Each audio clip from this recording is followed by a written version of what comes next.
everyone fine. ಬೆನ್ನು ನೋವಿನಿಂದಾಗಿ ಮಧ್ಯಂತರ bale ಪಡೆದುಕೊಂಡು ಆಸ್ಪತ್ರೆಯಲ್ಲಿ ಇರುವಂತಹ ನಟ ದರ್ಶನ್ಗೆ ಒಂದಲ್ಲ ಒಂದು ಟೆನ್ಷನ್ಗಳು ಎದುರಾಗ್ತಾನೆ ಇದೆ. ಒಂದೆಡೆ ಬೆನ್ನು ನೋವಿನಿಂದ ಆಸ್ಪತ್ರೆಗೆ ದಾಖಲಾಗಿ ಚಿಕಿತ್ಸೆ ಪಡೆದುಕೊಳ್ತಾ ಇದ್ದಾರೆ. ಮತ್ತೊಂದೆಡೆಯಲ್ಲಿ ಅವರ ಬೇಲ್ ರದ್ದಾಗುವಂತಹ ಟೆನ್ಷನ್ ದರ್ಶನ್ ಅವರನ್ನ ಕಾಡ್ತಾ ಇದೆ. ಇನ್ನು ದರ್ಶನ್ ಅವರು ಬೆನ್ನು ನೋವಿಗೆ ಸಂಬಂಧಪಟ್ಟಂತೆ ಸರ್ಜರಿ ಮಾಡಿಸ್ಕೊಳ್ಬೇಕಾ ಅಥವಾ ಕೇವಲ ಥೆರಪಿಯನ್ನ ಮಾತ್ರ ಮುಂದುವರಿಸಬೇಕಾ ಅನ್ನುವಂತಹ ಟೆನ್ಷನ್ನಲ್ಲಿ ದರ್ಶನ್ ಅವರು ಇದ್ರೆ ಅವರ ಕುಟುಂಬ ಇದೆ. ಮತ್ತೊಂದೆಡೆಯಲ್ಲಿ ದರ್ಶನ್ ಅವರ ಬೇಲ್ ಅಂದರೆ ಮಧ್ಯಂತರ ಬೇಲನ್ನು ಪಡೆದುಕೊಂಡು ಹೊರಗಡೆ ಬಂದರು. ಆ ಮಧ್ಯಂತರ ಬೇಲ್ ರದ್ದಾಗುವಂತಹ ಒಂದು ಟೆನ್ಷನ್ ಕೂಡ ಅವರನ್ನು ಕಾಡ್ತಾ ಇದೆ. ಇವತ್ತು ಜಾಮೀನು ರದ್ದತಿಗಾಗಿ ಸುಪ್ರೀಂ ಕೋರ್ಟ್ಗೆ ಮೇಲ್ಮನವಿ ಸಲ್ಲಿಸಲಾಗುತ್ತೆ. ಪೊಲೀಸ್ ಅಧಿಕಾರಿಗಳು ಇದಕ್ಕೆ ಸಂಬಂಧಪಟ್ಟಂತೆ ಮೇಲ್ಮನವಿ ಸಲ್ಲಿಸೋದಕ್ಕೆ ಮುಂದಾಗ್ತಾ ಇದ್ದಾರೆ. ಸುಪ್ರೀಂ ಕೋರ್ಟ್ಗೆ ಮೇಲ್ಮನವಿ ಸಲ್ಲಿಸಲಿದ್ದಾರೆ ತನಿಖಾ ಅಧಿಕಾರಿಗಳು. ತನಿಖಾಧಿಕಾರಿಗಳ ಪರ ವಕೀಲರು ಇವತ್ತು ಮೇಲ್ಮನವಿ ಸಲ್ಲಿಕೆ ಮಾಡಲಿದ್ದಾರೆ. ಹಿರಿಯ ವಕೀಲ ರಘುಪತಿ ಅವರಿಂದ ಮೇಲ್ಮನವಿ ಸಲ್ಲಿಕೆ ಮಾಡುವ ಸಾಧ್ಯತೆ ಇದೆ. ಹೀಗಾಗಿ ದರ್ಶನ್ ಅವರಿಗೆ ಮತ್ತೊಂದು ಟೆನ್ಷನ್ ಈಗ ಎದುರಾಗ್ತಾ ಇದೆ.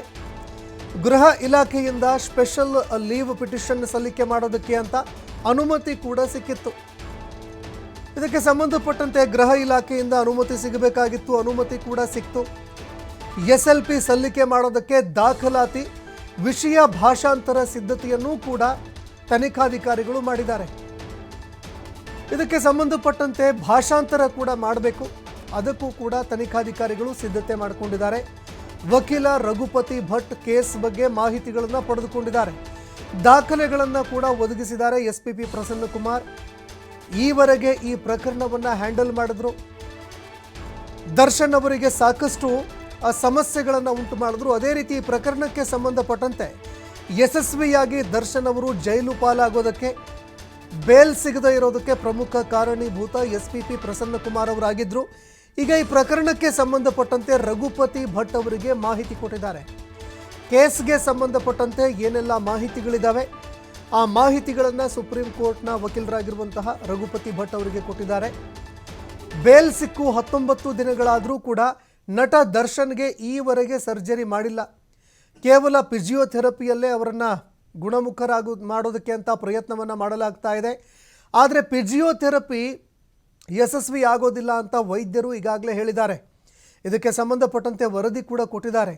ತಾತ್ಕಾಲಿಕವಾಗಿ ಇದರಿಂದಾಗಿ ಪೇನ್ಗೆ ರಿಲೀಫ್ ಸಿಗಬಹುದು, ಆದರೆ ಪರ್ಮನೆಂಟಾಗಿ ಈ ಒಂದು ಪೇನ್ಗೆ ರಿಲೀಫ್ ಸಿಗೋದಿಲ್ಲ. ಪರ್ಮನೆಂಟಾಗಿ ಪೇನ್ಗೆ ರಿಲೀಫ್ ಸಿಗಬೇಕು ಅಂದರೆ ದರ್ಶನ್ ಅವರು ಸರ್ಜರಿಗೆ ಒಳಪಡಲೇಬೇಕಾಗತ್ತೆ ಅಂತ ವೈದ್ಯರು ಕೂಡ ಹೇಳಿದರು. ಇನ್ನು ಫಿಸಿಯೋಥೆರಪಿ ಮಾಡಿಸೋದೇ ಆದರೆ ಜೈಲಲ್ಲೇ ಮಾಡಿಸಿ ಅಂತ ಹೈಕೋರ್ಟ್ ಕೂಡ ಹೇಳಿತ್ತು. ಸರ್ಜರಿ ಮಾಡಿಸ್ಕೊಳ್ಳೋದಾದರೆ ಓಕೆ, ಬೇಲ್ ಕೊಡ್ತೀವಿ, ಆದರೆ ನೀವೇನಾದರೂ ಫಿಸಿಯೋಥೆರಪಿನೇ ಮಾಡಿಸೋದಾದರೆ ಜೈಲಲ್ಲೇ ಮಾಡಿಸ್ಕೊಳ್ಳಿ, ಅಲ್ಲೂ ಕೂಡ ವ್ಯವಸ್ಥೆ ಇದೆ ಅಂತ ಹೈಕೋರ್ಟ್ ಕೂಡ ಹೇಳಿತ್ತು. ಆದರೆ ತುರ್ತಾಗಿ ಸರ್ಜರಿ ಆಗದೇ ಇದ್ದರೆ ಆರೋಗ್ಯದಲ್ಲಿ ವ್ಯತಿರಿಕ್ತ ಪರಿಣಾಮ ಬೀರುತ್ತೆ ಅಂತ ದರ್ಶನ್ ಅವರು ಮನವಿ ಕೂಡ ಮಾಡ್ಕೊಂಡಿದ್ರು. ಇದೇ ಮುಖ್ಯವಾದಂತಹ ಅಂಶವನ್ನು ಇಟ್ಕೊಂಡು ದರ್ಶನ್ ಅವರು ಈ ಹಿಂದೆ ಮಧ್ಯಂತರ ಜಾಮೀನು ಪಡೆದುಕೊಂಡಿದ್ರು. ಆದರೆ ಇದೇ ಒಂದು ವಿಚಾರ ಈಗ SPP ಪ್ರಸನ್ನಕುಮಾರ್ ಅವರಿಗೆ ಪ್ರಬಲ ಅಸ್ತ್ರವಾಗಿ ಬಳಕೆಯಾಗ್ತಾ ಇದೆ.